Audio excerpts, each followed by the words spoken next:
Hell yeah. What's up, YouTube friends? TexasKev introduces the 1/6 scale Kane Hodder Jason Voorhees. I told you it was 2013, and we're gonna kick it 2013 as in Friday the 13th.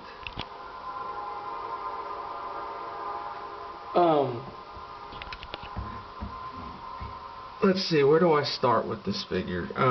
I've been working on this for quite some time, and I recently unloaded all my Friday the 13th figures, and the only two that I had left was this guy here and this one here. And right before Christmas, I kind of got a fire lit under me to finish this one and do make it look really good. So basically what I did was I took a lot of the components from the Sideshow New Blood Jason, specifically the rubber undersuit, which is phenomenal, and of course I painted it and customized these clothes and kind of really studied the character and the way all the tears and stuff were, especially in the chest and the knees hanging out. But anyway, took the rubber body and or the rubber undersuit and put it on a one of those 1/6 scale ace bodies and stretched the hell out of it. But once it was on there, I mean, it gave this guy the type of bulk and mass that he needed, and I had to do some pretty serious finagling to get the original Sideshow hands on, which I really do love the sculpted. You know, they go all the way up to the forearm, so it's a hand, an arm, and anyway, I attached it to the body. So yeah, there you can see it's pretty cool. So anyway, he's fully posable, and these all move just like the original, except this Jason is, I mean, he is super freaking posable. And this Jason here, I think of him kind of like a Terminator, because that's what he is. He just terminates at Crystal Lake.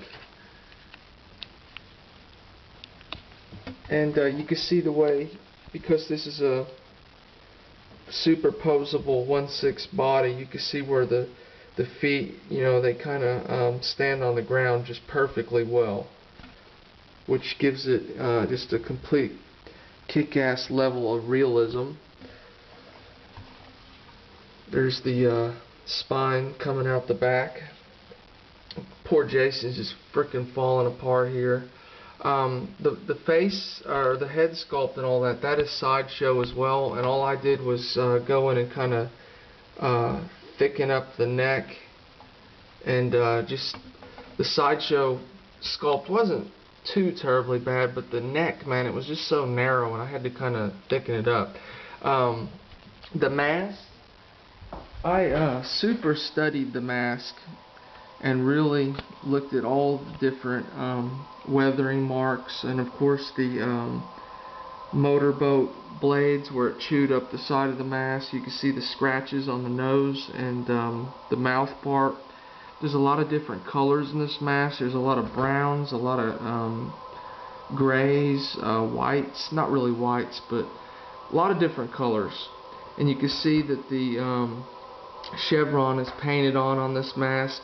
Leather straps, which is like a dark black strap. The axe gash in the head, you can see where it's kind of positioned.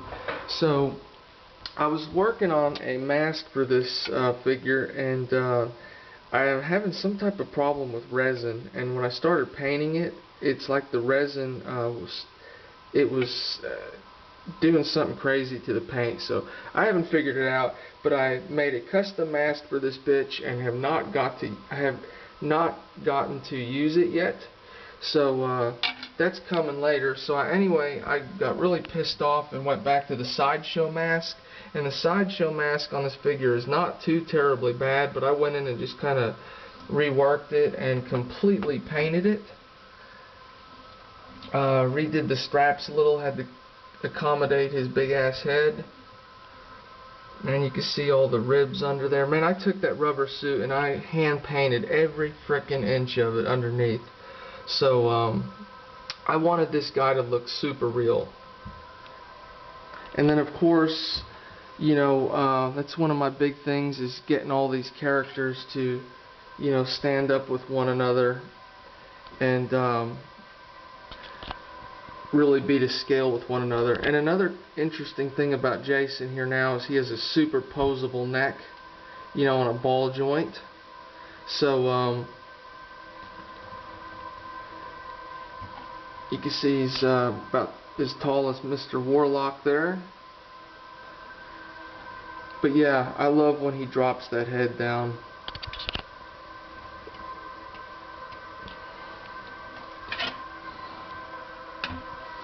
So yeah, Jason Voorhees.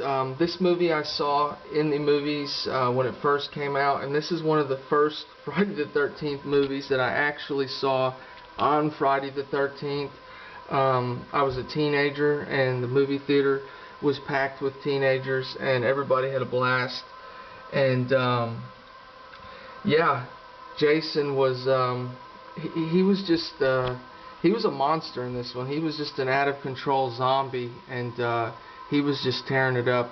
And I need to make some weapons for this guy, but he really doesn't need any. I like in the movie when he's going after Tina, and she's battling him with her psychokinetic powers. And Jason don't have a weapon. He just goes and wants to kick her ass. So yeah. There's an interesting little piece. This was a movie theater promo. It's like a little mask, and these were given out at the theater when the movie premiered back in 1987, I think. And so yeah, I put it in a little frame, and kind of it complements this piece. So yeah, I'm actually pretty proud of this one.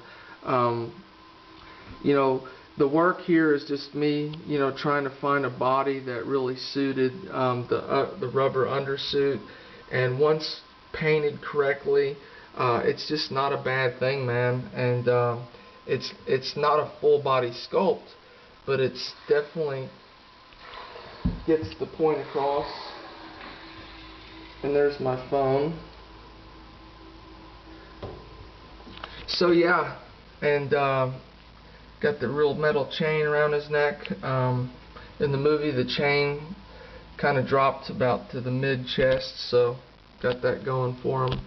Man, I would love to pull the mask off, but it's really tight right now, and I don't want to break the straps, but I did paint his ugly-ass face. So yeah. So anyway, I would like everybody to comment and let me know what you think about this guy. Put a lot of work into this one, and I know I had to neglect a lot of other projects I was working on, specifically masks. But anyway, I apologize. I have not had a lot of time